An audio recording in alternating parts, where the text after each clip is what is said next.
नमस्कार। मैं doctor Dharmveer Gurjar, assistant professor, department of geography, MS से कॉलेज भरतपुर। जैसा कि आज हमारा जो हम देख पा रहे हैं मानचित्र, जिसमें राजस्थान की मिट्टियों के बारे में अध्ययन करने जा रहे हैं। क्योंकि राजस्थान भारत का सबसे बड़ा राज्य है, इसमें जो भौतिक स्थलाकृतियाँ हैं वो विभिन्न प्रकार की हैं। भूगर्भिक संरचना की दृष्टि से भी भारत की जो विभिन्न प्रकार की भूगर्भिक चट्टानें हैं या भूगर्भिक फॉर्मेशन ऑफ जियोलॉजिकल है, वो स्ट्रक्चर है, वह विभिन्न प्रकार की यहाँ पे देखने को मिलती हैं। कहीं रेत के टीले हैं तो कहीं पठारी क्षेत्र, कहीं अरावली की लंबी विक्षेपित या अवशिष्ट वाली पहाड़ियाँ हैं तो कहीं उत्तर पूर्व का वृहद मैदान है, कहीं बंजर भूमि है तो कहीं संघनन घनेवास है। इन सब का कहीं बहुत ज़्यादा वर्षा होती है तो कहीं बहुत ही निम्न वर्षा होती है, कहीं पे बहुत ज़्यादा प्रकार के भूजल स्तर है तो कहीं बिल्कुल भी नहीं है भूजल स्तर। इन सब का जो इम्पैक्ट है वह वहाँ की राजस्थान की मिट्टियों पर हमें दृष्टिगत होता है, हमें दिखाई भी देता है। विभिन्न क्षेत्रों में जब जाते हैं, हर 50 किलोमीटर पर राजस्थान की मिट्टियों में उनकी रंग, उनकी संरचना, उनके गुण हमें देखने को पड़े, उनमें विभिन्नता मिलती है। क्योंकि राजस्थान जैसे कहते हैं ना कि एक मिट्टी का जैसे अर्थ जब हम कहते हैं कि सेल और वो उसके जो वास्तविक पदार्थ हैं जो धरातल पर विखंडित सेलों के या चट्टानों के टुकड़े हैं वही मिट्टी कहलाते हैं। तो धरातल पे एकत्र, जिनको सालों तक करोड़ों वर्ष लग जाते हैं इसको बढ़ने में। और मिट्टी में विभिन्न तत्व वह लाभदायक हो सकते हैं, हानिकारक हो सकते हैं।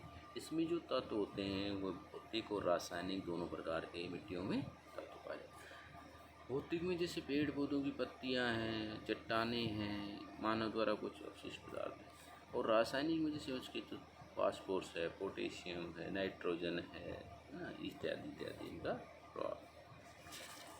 तो जैसे जब हम मिट्टी की जैसे प्रकार जब बात करते हैं तो सबसे पहले जैसे ग्रेवल मिट्टी, बजरी, बालू, सैंड, मृतिका यानी जिसको क्ले, और गाद यानी सिल्ट प्रकार के कणों, ये जो कण के आधार पर मिट्टियों में विभाजन हुआ है। फिर जब ये मिल जाते हैं आपस में तो जैसे दोमट मिट्टी है, इसमें बालू और मटियार मिट्टी ना, मटियार बलुई है, ये मिट्टियों के। लेकिन राजस्थान में जो मिट्टियों के मूल रूप से जो प्रकार हैं वह जैसे हमारे जो मानचित्र में दिखाई दे रहा है, तो राजस्थान में जो बड़ी स्तर पर जैसे मान लो रंग है, गठन है, उर्वरकता है, इनके आधार पर जो मिट्टियों का विभक्त किया है उनमें से सर्वप्रथम जो मिट्टी पीली भूरी मिट्टी, पीली भूरी मिट्टी। अब हम देखते हैं कि ये मिट्टी जैसे पश्चिमी भाग बहुत जो बालू के स्तूप है उनमें पाई जाती है ना, इसमें बालू के कण अधिक पाए जाते हैं, नाइट्रोजन का अंश इसमें कम मिलता है, मोटे अनाजों के लिए उपयोग के लिए काम आती है। नागौर, जालौर, जोधपुर, जैसलमेर, बाड़मेर, चूरू, झुंझुनू यानी कि रेगिस्तान के जो ज़िले हैं उनमें बहुतायत रूप में मिट्टी पाई जाती है। फिर आती है भूरी बलुई मिट्टी। पहली वाली कैसी थी? भूरी पीली, और दूसरी वाली कैसी है? भूरी बलुई, यानी इसमें और बालू हो गया, इसमें बालू और ज़्यादा हो जाता है थोड़ा सा, जिसमें बाड़मेर, जालौर, जोधपुर, जैसलमेर का हिस्सा इस मिट्टी में आता है। मोटे अनाजों का उत्पादन प्राय बहुत कम, यहाँ बारिश होती है, वनस्पति का अभाव है, इसका रंग रूप भूरा है और रेतीली है। दूसरी भूरी दोमट, यानी कि दोमट आ गई तो इसमें मटियार मिट्टी भी मिल गई, भूरी तो है लेकिन दोमट है ना। 8 से 12% ये नागौर और जोधपुर के जो कुछ हिस्सों में इसमें जीवाश्म भी कम मिलते हैं, उर्वरक जैसे गेहूँ, सरसों इसमें लगभग होने की संभावना रहती है। फिर दूसर भूरी दोमट, दूसर भूरी यानी कि जो ना तो वो जैसे जोधपुर नागौर के जो पूर्वी हिस्से हैं उनमें मिट्टी जल धारक क्षमता इस मिट्टियों में प्राय ठीक स्थिति में होती है। अब आती है भूरी मटियार दोमट मिट्टी। तो ये रेतीली और चिकनी मिट्टी होती है एक तरीके से। ये हनुमानगढ़, गंगानगर, बीकानेर जो कहते हैं कि ना अपने घग्गर, वो घग्गर के आसपास के जो क्षेत्र हैं, जो नहरी क्षेत्र का जल यहाँ आता है उनमें मगरा या धारा रेतीली मिट्टियों भाषा में इसको गंगानगर में अधिक पाई जाती है मिट्टी, लेकिन उपजाऊ होती है यहाँ। जैसे अगर सिंचाई की हो जाती है तो मिट्टी उपजाऊ बन जाती है। फिर आती है हल्की भूरी बलुई दोमट, यानी कि चूरू, झुंझुनू, सीकर, नागौर इत्यादि में हल्की भूरी होती है, दोमट होती है ना। हुमस इसमें बहुत कम होता है। सिंचाई में इसमें जल मीठा होता है। गेहूँ, जौ उत्पादन, बाजरा भी इसमें उत्पादन कर लिया जाता है।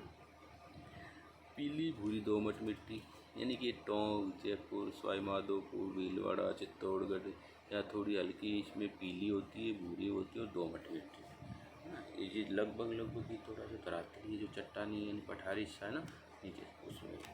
अब इसमें गेहूँ, सरसों, मूंगफली, दाल इत्यादि यहाँ पे जल की मात्रा हिसाब होता रहता है। फिर आता है नंबर अगला भूरी मटियार दोमट, यानी कि ऐसी मिट्टी है जो कि धूसर भूरी है। लाल दोमट मिट्टी, यानी कि इसमें डूंगरपुर, बांसवाड़ा, चित्तौड़गढ़, बूंदी ये उपजाऊ है। चावल, गन्ना, चने, सरसों, गेहूँ इत्यादि यहाँ पे इनमें गहराई और उत्पादन दोनों में पाई जाती है। ठीक है। फिर इसमें कंकरीली होती है।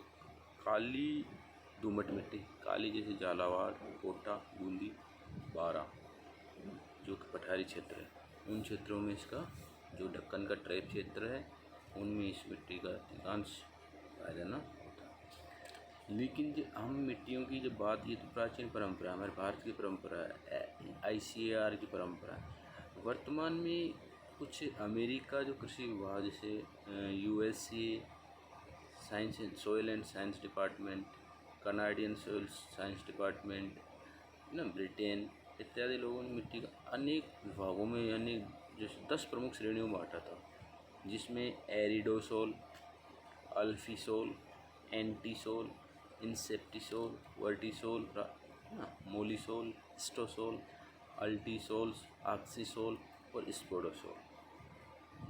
लेकिन राजस्थान जो 10 प्रकार की, जो विश्व की जो 10 प्रकार की मिट्टियाँ हैं, संयुक्त राज्य अमेरिका मृदा एवं विभाग सर्वेक्षण विभाग ने बांटी, उनमें राजस्थान की 5 मुख्य 5 मिट्टी, जैसे एरिडोसोल, यानी कि नाम से ही चिन्हित हो रहा है कि एरिडो यानी कि रेगिस्तानी क्षेत्र है ना।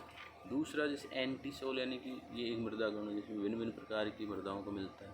फिर अल्फीसोल, ये मृदा जयपुर, अलवर, भरतपुर इत्यादि क्षेत्रों में अल्फीसोल है। इंसेप्टिसोल अर्ध शुष्क क्षेत्रों में प्राय बहुत ही उपजाऊ और अच्छी मिट्टी होती है जिसे, है ना। फिर वर्टिसोल्स में जिसमें कि उपोष्ण और उष्णकटिबंधीयों में अपना सवाई माधोपुर, भरतपुर, डूंगर, बांसवाड़ा, चित्तौड़गढ़ पहाड़ी क्षेत्रों की मिट्टियाँ भी इसमें पाई जाती हैं। ये इसमें, लेकिन वर्तमान में जैसे राजस्थान की जो मिट्टी है उनकी प्रमुख समस्या क्या है। चलो मिट्टी हम क्या होती है देखा, चट्टानों के जो छोटे छोटे विखंडित या अवशिष्ट पदार्थ हैं जो धरातल पर जमा होती मिट्टी होती है। मिट्टी के प्रकार देख लिए हम, लाल, काली, पीली, भूरी ना, कुछ कणों के आधार, कुछ रंग के आधार, कुछ की संगठन के आधार पर मिट्टी विभाजित की। फिर हमने संयुक्त राज्य अमेरिका सोइल साइंस डिपार्टमेंट के आधार पर देखी। क्यों अगली उनकी समस्या ही राजस्थान में क्या है, सबसे बड़ी राजस्थान में समस्या है उसकी लवणीयता और क्षारीयता, जलमग्न की समस्या, मिट्टी का जो अपरदन हो रहा है उसकी समस्या, मिट्टी का अपरदन के कारण क्या क्या है इत्यादि, है ना।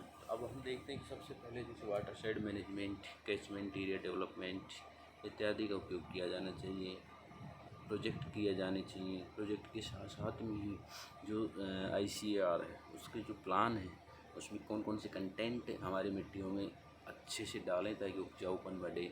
उपजाऊपन बढ़े तो वो ह्यूमन वेलफेयर के हिसाब से या मानव के हेल्थ के हिसाब से अच्छा हो।